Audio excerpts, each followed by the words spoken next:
Hello बच्चों, तो आज हम लोग स्टार्ट करने वाले हैं ब्रोंकियल ट्री। ब्रोंकियल ट्री की जनरल इंट्रोडक्शन की बात करें तो bronchial tree is a branching system of the airways that conducts air from the trachea यानी wind pipe to the alveoli. ये क्या है? ये ब्रांचिंग है। ये ब्रांचिंग इसकी सिस्टम ऑफ एयरवेज की, जो हवा को कहाँ से ले आती है? ट्रैकिया से लेकर वो एल्वोलाई तक पहुँचाती है। ठीक है, यहाँ पर क्या होता है, कई मतलब जैसे इसे विंड पाइप कहते हैं, तो मतलब श्वास नलिका के द्वारा हमारे जो एटमॉस्फेयर एयर है उसको एल्वोलाई तक पहुंचाना। एल्वोलाई की जो एयर है उसे एटमॉस्फेयर तक पहुंचाना, ये ट्रैकिया वगैरह काम करती हैं। ठीक है, यह एक इन्वर्टेड ट्री जैसा स्ट्रक्चर होता है जिसमें ब्रांचेस छोटी होती जाती हैं जैसे जैसे अंदर जाते हैं। ठीक है, पार्ट्स ऑफ ब्रोंकियल ट्री के भाग। तो पहला है ट्रैकिया यानी सांस नली, इसे हिंदी में कहते हैं। ठीक है, प्राइमरी ब्रोंकाई मुख्य bronchus, secondary bronchi lower bronchi मतलब खंडीय bronchus, tertiary bronchi segmental bronchi खंड उपखंड ब्रोंकस, और ब्रोंक्यूल्स मतलब सूक्ष्म ब्रोंकस, टर्मिनल ब्रोंकस अंतिम ब्रोंक्यूल्स और रेस्पिरेटरी ब्रोंकस श्वसन ब्रोंक्यूल्स। ठीक है, एल्वोलाई डक्ट एंड एल्वोलाई यानी कि एल्वोलाई और बायोकोस। ठीक है, एल्वोलाई को क्या कहते हैं हम लोग? बायोकोस। ठीक है,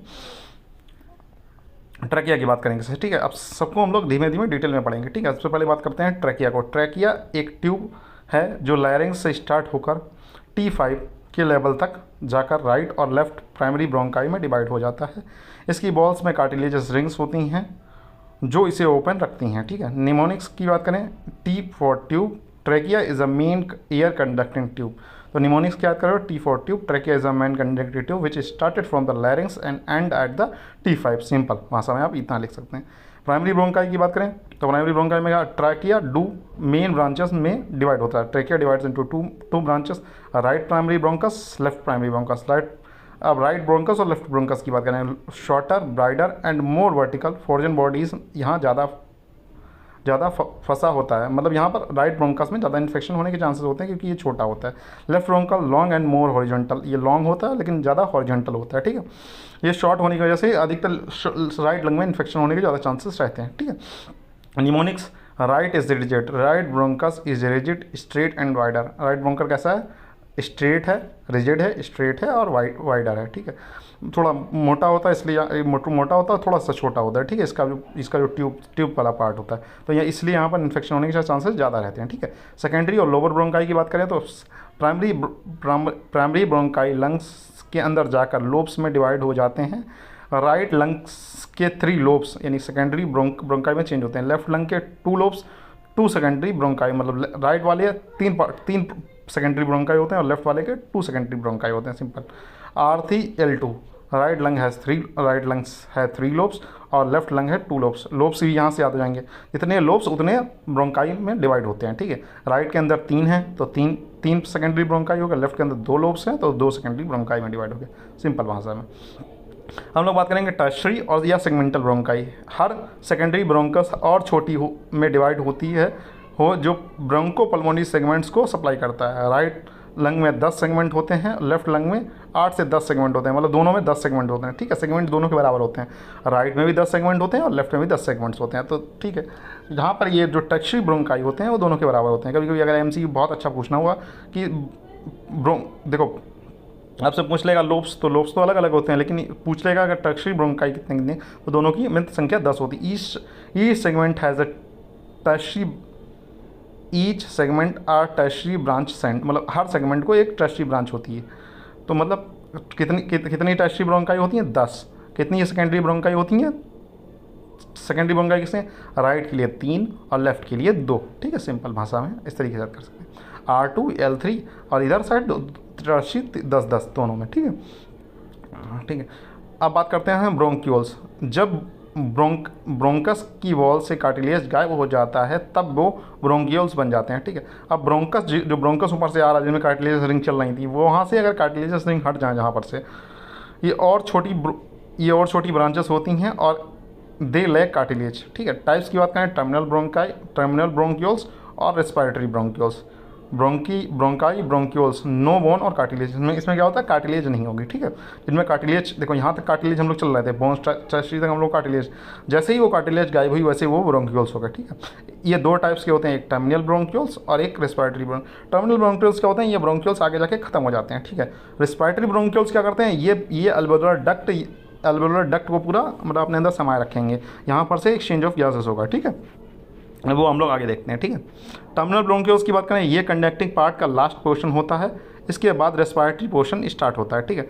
टर्मिनल ब्रोंकियोल्स क्या होते हैं, यहाँ पर जाके ख़त्म हो जाता है, ठीक है। गैसेज एक्सचेंज यहाँ नहीं होती, ठीक है। खास बात है कहाँ तक गैसेज एक्सचेंज नहीं होती, ठीक है। अभी टर्मिनल ब्रोंकियोल्स तक गैसेज एक्सचेंज नहीं होती, तो रेस्पिरेटरी पार्ट सिर्फ और सिर्फ अल्वेलाई है। टर्मिनल ब्रोंकियोल्स तक सिर्फ कंडक्टिंग पार्ट है, ठीक है। जहाँ तक रेस्पिरेटरी एक्सचेंज नहीं हो रहा वहाँ पर क्या, उस पार्ट को क्या कहते हैं, हम कहते हैं हम लोग कभी पूछ लेते हैं what is conducting part, conducting part और रेस्पिरेटरी पार्ट। तो ये जहाँ तक गैस एक्सचेंज, देखो यहाँ टर्मिनल ब्रोंकियोल्स तक नहीं हो रहा, तो टर्मिनल ब्रोंकियोल्स क्या है, सिर्फ हमारा कंडक्टिंग पार्ट है। Mnemonics terminal bronchial the end of conduction, ठीक है, यहाँ बता दिया। रेस्पिरेटरी ब्रोंकियल श्वसन ब्रोंकियोल्स, ठीक है, यहाँ से रेस्पिरेटरी पोर्शन स्टार्ट होती है, ये थोड़ा गैस एक्सचेंज करते हैं, ठीक है। अल्वेओलर डक्ट एंड अल्वेओलाई, ठीक है,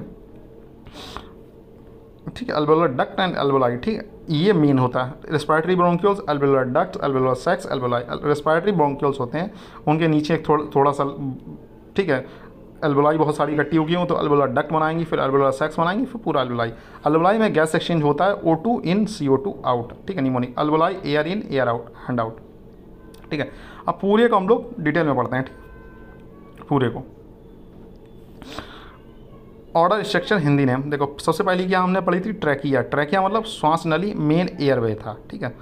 प्राइमरी ब्रोंकाई, मुख्य ब्रोंकस, लंग्स के लिए डिवीजन, ठीक, लंग्स के लिए यहाँ पर डिवीजन हो जाएगा। सेकेंडरी ब्रोंकाई खंडीय, लोब्स के लिए डिवीजन, यहाँ पर लोब्स के लिए डिवीजन हो जाएगा सेकेंडरी ब्रोंकाई। टर्शियरी ब्रोंकाई खंड उपखंड ब्रोंकस, यहाँ पर सेगमेंट्स के लिए हो जाएगा। पहले मैंने बताया था, पहले 2 पार्ट में डिवाइड हो रहा, फिर 3 और 2 में डिवाइड हो रहा था, ठीक है, फिर दोनों 10 में डिवाइड हो रहा है, तो टर्शियरी में 10 में डिवाइड हो रहा है। ब्रोंकल सेगमेंट के लिए, ठीक है। ब्रोंक्यूल्स नैरो एयर पासेज होंगे। टर्मिनल ब्रोंक्यूल्स अंतिम end of the conduction. Respiratory bronchioles के मैंने क्या पढ़ा, यहाँ से गैसेज एक्सचेंज होने लगता है, ठीक है। अल्वेओलाई बायोक्यूल्स, यहाँ से मेन गैसेज एक्सचेंज होता है, ठीक है। फंक्शन ऑफ ब्रोंकियलिटी, तो एयर कंडक्शन, फिल्ट्रेशन इन ह्यूमिडिफिकेशन और गैस एक्सचेंज, ठीक है। अब एयर कंडक्शन, वायु को लंग के अंदर ले जाना इसका मेन काम होता है। Filtration humidification, dust particles filter होते हैं। गैस एक्सचेंज, अल्वेओलाई में O2 और CO2 का एक्सचेंज होता है। मेन काम इनका यही 3 काम है, ठीक है, याद हो जाएंगे, कोई बहुत बड़ी बात नहीं है। पहली बात तो एयर कंडक्शन करेगा, ये फिल्ट्रेशन भी करेगा, ह्यूमिडिफिकेशन भी करेगा और गैस एक्सचेंज होगा main. Important clinical points, foreign body mostly enter right bronchus due to straight path. Asthma, bronchioles constrict हो जाते हैं। अस्थमा एक कंडीशन, देखो अधिकतर मैंने बताया इन्फेक्शन कहाँ होने के चांसेस होते हैं, राइट ब्रोंकस में, क्योंकि यहाँ पर स्ट्रेट पाथ है, थोड़ा छोटा है और थोड़ा ज़्यादा मोटा है, तो जहाँ पर जगह ज़्यादा मिलेगी और पास में जगह मिलेगी वहाँ इन्फेक्शन होने के चांसेस ज़्यादा रहते हैं। मतलब foreign body mostly enters the right bronchus due to straight path, ठीक है। अस्थमा, ब्रोंकियोल्स कंस्ट्रिक्ट हो जाते हैं। अस्थमा में क्या कंडीशन होती है, जो तुम्हारे ब्रोंकियोल्स होते हैं वहाँ पर अल्वेओलाई पे कोई फर्क नहीं पड़ता ना टर्मिनल ब्रोंकियोल्स पे, यहाँ पर ब्रोंकियोल्स जो हैं, ब्रोंकियोल्स, ठीक है, वो कॉन्स्ट्रिक्ट हो जाए। कॉन्स्ट्रिक्ट मतलब पतले हो जाते हैं, जैसे आप सांस लेते हो तो भीजिंग साउंड आती है, इस टाइप की साउंड आती है, ठीक है। ब्रोंकाइटिस मतलब इन्फ्लामेशन ऑफ ब्रोंकाई, इसमें ब्रोंकस में इन्फ्लामेशन हो जाता है, जिससे सांस लेने में तकलीफ होती है। फुल निमोनिक पर try pulling some people tough branches to reach apples, ठीक है। टी से ट्रैकिया, पी से प्राइमरी ब्रोंकस, पुलिंग मतलब प्राइमरी ब्रोंकस, सम मतलब secondary lower bronchi, tertiary bronchi, bronchioles, terminal bronchioles, respiratory bronchioles, alveoli, ठीक है। Diagram suggestion अगर बात करेंगे, डायग्राम कैसे बनाओगे, सबसे पहले एक ट्यूब सा बनाओगे, तो वो क्या बनेगा, ट्रैकिया। सेकंड, फिर इसे इस ट्यूब को 2 पार्ट में डिवाइड करोगे, तो 2 मेन ब्रोंकाई, ठीक है। फिर सेगमेंटल, फिर इसे 3 पार्ट में डिवाइड करोगे, ठीक है, इधर 3 उधर 2, ठीक है, लेफ्ट राइट। फिर उसके बाद बनाओगे ब्रोंकियोल्स, फिर ब्रोंकियोल्स बनाओगे, फिर पहले बनाओगे सेकेंडरी ब्रोंकियोल्स, फिर बनाओगे टर्मिनल ब्रोंकियोल्स, ठीक है। पहले उन्हें 8-10 पार्ट में डिवाइड करोगे, इधर साइड 8-10 पार्ट में डिवाइड करोगे, फिर नीचे जाके अल्वेओलाई बनाओगे, ठीक है। इस तरीके से बना सकते हो क्षेत्र। ये देखो इसमें डिवाइड भी है, क्या देखो पहले क्या है, यहाँ तक आया है, तो यहाँ पर ट्रैकिया, यहाँ पर क्या है, प्राइमरी ब्रोंकस, फिर इसे फर्दर डिवाइड किया गया, प्राइमरी को सेकेंडरी ब्रोंकस, फिर टर्शियरी ब्रोंकियोल्स, फिर ब्रोंकियोल्स, फिर यहाँ पर देखो टर्मिनल ब्रोंकियोल्स। टर्मिनल ब्रोंकियोल्स का यहाँ अंदर दिखाया गया, ये क्या अल्वेओलर सैक बनाता है, अल्वेओलर सैक बनाता है, ठीक है। यहाँ पर पल्मोनरी आर्टरी आ रही है, जो कि ऑक्सीनेटेड और डीऑक्सीनेटेड ब्लड यहाँ एक्सचेंज होगा, ठीक है। ये कैपिलरी पूरी इधर से इधर अल्वेओलाई को पूरा करती है, ठीक है बच्चों। यहाँ से देखो, यहाँ पर ये देखो नेजल कैविटी से हम लोग सांस लेते हैं, फिर फेरेंक्स से होके, फिर लैरिंक्स से होके, यहाँ पर पूरा गैस का एक्सचेंज, डायफ्राम सांस लेने में मदद करता है, ठीक बच्चों। तो मिलते हैं नेक्स्ट लेक्चर में।